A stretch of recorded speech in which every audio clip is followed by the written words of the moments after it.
नमस्ते दोस्तों, क्या आप जानते हैं कि हर 30 मिनट में एक भारतीय ओपी फ्रॉड का शिकार होता है? सोचिए, आपकी एक छोटी सी गलती और आपकी सालों की कमाई पल भर में गायब। ओपी ने हमारी जिंदगी को आसान बना दिया है। हम एक क्लिक पर चाय का बिल भरते हैं, दोस्तों को पैसे भेजते हैं और घर का सामान खरीदते हैं। लेकिन इसी सुविधा के साथ आता है एक बड़ा खतरा, ओपी फ्रॉड। क्या आप जानना चाहते हैं कि ये धोखेबाज कैसे काम करते हैं और आप अपनी मेहनत की कमाई को इनसे कैसे बचा सकते हैं? तो इस वीडियो को अंत तक जरूर देखें। आज के समय में चाहे आप सब्जी खरीदें या ऑनलाइन शॉपिंग करें, ओपी हमारी जिंदगी का अहम हिस्सा बन गया है। साल 2023 में ही ओपी के जरिए करीब 135 बिलियन ट्रांजैक्शन हुए। इसकी यही लोकप्रियता साइबर ठगों को आकर्षित करती है। वे जानते हैं कि लोग इसकी सहूलियत पर कितना भरोसा करते हैं। लेकिन सुविधा के साथ साथ जागरूकता बहुत जरूरी है। आइए सबसे पहले समझते हैं कि ये जालसाज कैसे आपको अपना निशाना बनाते हैं। सबसे पहला और सबसे आम तरीका है फिशिंग लिंक्स। आपको एक एसएमएस या व्हाट्सएप पर एक लिंक आता है जिसमें लिखा होता है, आपके अकाउंट में 5,000 रुपये क्रेडिट हुए हैं, कन्फर्म करने के लिए इस लिंक पर क्लिक करें। या आपकी लॉटरी लगी है, क्लेम करने के लिए क्लिक करें। ये लिंक्स हूबहू बैंक या किसी सरकारी वेबसाइट जैसे दिखते हैं। जैसे ही आप इन पर क्लिक करते हैं और अपनी जानकारी डालते हैं, आपकी सारी डिटेल्स धोखेबाजों के पास चली जाती है। इससे बचने का सबसे आसान तरीका है, किसी भी अनजान लिंक पर कभी क्लिक न करें। हमेशा मैसेज भेजने वाले की पहचान करें। अगर कोई ऑफर बहुत अच्छा लग रहा है तो समझ लीजिए उसमें कुछ गड़बड़ है। बैंक या कोई भी विश्वसनीय संस्था आपसे कभी भी एसएमएस या ईमेल के जरिए संवेदनशील जानकारी नहीं मांगती। अगर शक हो तो सीधे बैंक की आधिकारिक वेबसाइट या हेल्पलाइन पर कॉल करें, न कि उस मैसेज में दिए नंबर पर। दूसरा बड़ा खतरा है रिमोट एक्सेस ऐप्स। धोखेबाज आपको कॉल करके कहते हैं कि आपके बैंक खाते में कोई समस्या है या आपकी केवाईसी अपडेट करनी है। फिर वे आपको एनीडेस्क या टीम व्यूअर जैसे ऐप्स डाउनलोड करने के लिए कहते हैं। जैसे ही आप ये ऐप डाउनलोड करते हैं, उनके पास आपके फ़ोन का पूरा कंट्रोल आ जाता है। वो आपकी स्क्रीन देख सकते हैं, आपके मैसेज पढ़ सकते हैं और आपके अकाउंट से पैसे ट्रांसफ़र कर सकते हैं।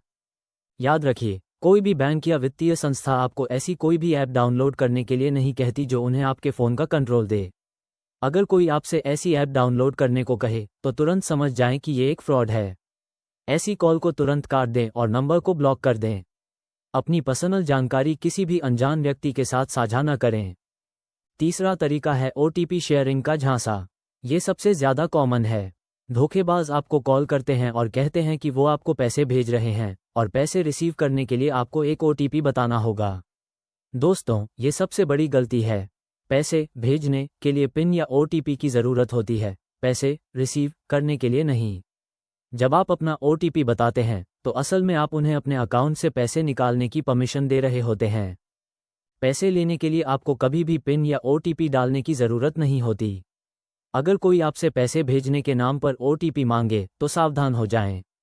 यह एक फ्रॉड है। आपका पिन और ओटीपी केवल आपके पैसे भेजने या कोई ट्रांजैक्शन अप्रूव करने के लिए होते हैं। इसे हमेशा गोपनीय रखें और किसी के साथ साझा न करें, चाहे वो कोई भी हो। चौथा तरीका है फेक कस्टमर केयर। जब हमें किसी सर्विस में दिक्कत आती है तो हम तुरंत गूगल पर उस कंपनी का कस्टमर केयर नंबर ढूंढते हैं। धोखेबाज ऐसी नकली वेबसाइटें और नंबर बनाते हैं जो बिल्कुल असली लगते हैं। आप उस नंबर पर कॉल करते हैं और वे आपसे आपकी बैंक डिटेल्स, ओपी पिन या ओटीपी मांगते हैं ताकि आपकी समस्या हल कर सकें। ऐसा करके वे आपके अकाउंट को खाली कर देते हैं। हमेशा ध्यान रखें कि किसी भी कंपनी का कस्टमर केयर नंबर उसकी आधिकारिक वेबसाइट से ही लें। गूगल सर्च के टॉप रिजल्ट्स पर हमेशा भरोसा न करें, खासकर अगर वह विज्ञापन के तौर पर दिख रहा हो। अपनी बैंक डिटेल्स या ओपी पिन कभी भी फ़ोन पर किसी के साथ शेयर न करें, चाहे वो कितने भी भरोसेमंद लगें। बैंक कभी भी आपसे ये जानकारी फ़ोन पर नहीं मांगता। पांचवां खतरा है क्यूआर कोड स्कैम। आपको एक क्यूआर कोड आता है और कहा जाता है कि इसे स्कैन करने से आपको पैसे मिलेंगे। या किसी ऐप पर आप कुछ बेचने की कोशिश कर रहे हैं और खरीदार कहता है कि वो आपको पैसे भेजने के लिए क्यूआर कोड भेजेगा, बस आपको उसे स्कैन करना है। दोस्तों, क्यूआर कोड हमेशा पैसे देने के लिए स्कैन किया जाता है, लेने के लिए नहीं। जब आप उसे स्कैन करते हैं तो आपसे पिन मांगा जाता है और पैसे आपके अकाउंट से निकल जाते हैं। यह एक बहुत ही सामान्य धोखे का तरीका है। याद रखें, पैसे प्राप्त करने के लिए आपको कोई क्यूआर कोड स्कैन करने की आवश्यकता नहीं है। अगर कोई आपको पैसे भेजने के लिए क्यूआर कोड स्कैन करने को कहे तो समझ लीजिए ये फ्रॉड है। ऐसे क्यूआर कोड्स को कभी स्कैन न करें और अपनी सतर्कता बनाए रखें। कुछ और तरीके भी हैं जैसे सिम स्वैपिंग, जहां ठग आपका सिम कार्ड डुप्लीकेट करा लेते हैं और आपके फ़ोन पर आने वाले ओटीपीएस को इंटरसेप्ट करते हैं। या फिर मैलवेयर ऐप्स जो आपके फ़ोन में घुसकर आपकी जानकारी चुराते हैं। ये थोड़े जटिल हैं लेकिन इनका मकसद भी आपकी मेहनत की कमाई लूटना ही होता है। इसलिए हमेशा अपने फ़ोन को सुरक्षित रखना बहुत ज़रूरी है। अब बात करते हैं कुछ गोल्डन रूल्स की जो आपको हमेशा याद रखने चाहिए। पहला, अपने ओपी ऐप के लिए एक मजबूत पिन सेट करें और उसे नियमित रूप से बदलते रहें। दूसरा, अपने फ़ोन में हमेशा एक मजबूत स्क्रीन लॉक और ऐप लॉक का इस्तेमाल करें। तीसरा, अपने बैंक स्टेटमेंट और ओपी ट्रांजैक्शन हिस्ट्री को नियमित रूप से चेक करें ताकि कोई भी संदिग्ध गतिविधि पकड़ में आ सके। और सबसे अहम बात जो मैंने पहले भी कही है, ओपी पिन केवल पैसे भेजने या बिल भुगतान करने के लिए होता है, पैसे रिसीव करने के लिए कभी नहीं। अगर कोई आपसे पैसे लेने के लिए पिन डालने को कहे तो वह 100% फ्रॉड है। इस एक नियम को हमेशा याद रखेंगे तो आप कई तरह के फ्रॉड से बच जाएंगे। लेकिन मान लीजिए अगर आप फ्रॉड का शिकार हो जाते हैं तो क्या करें? सबसे पहला काम, तुरंत अपने बैंक को सूचित करें और अपने अकाउंट को ब्लॉक कराएं या ट्रांजैक्शन को रोकने की कोशिश करें। दूसरा, national cyber crime helpline number 1930 पर या cybercrime.gov.in पर शिकायत दर्ज कराएं। जितनी जल्दी आप रिपोर्ट करेंगे, आपके पैसे वापस मिलने की संभावना उतनी ही ज़्यादा होगी। आज के डिजिटल युग में हमें अपनी वित्तीय सुरक्षा के लिए खुद ही जागरूक रहना होगा। टेक्नोलॉजी जितनी सुविधा देती है, उतनी ही चुनौतियां भी लाती है।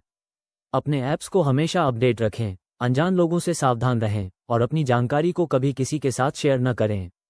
आपकी सतर्कता ही आपकी सबसे बड़ी ढाल है। तो दोस्तों, ओपी फ्रॉड से बचने के लिए इन बातों का हमेशा ध्यान रखें। अनजान लिंक पर क्लिक न करें, ओटीपी किसी को न बताएं, पैसे लेने के लिए क्यूआर कोड स्कैन न करें और फेक कस्टमर केयर से सावधान रहें।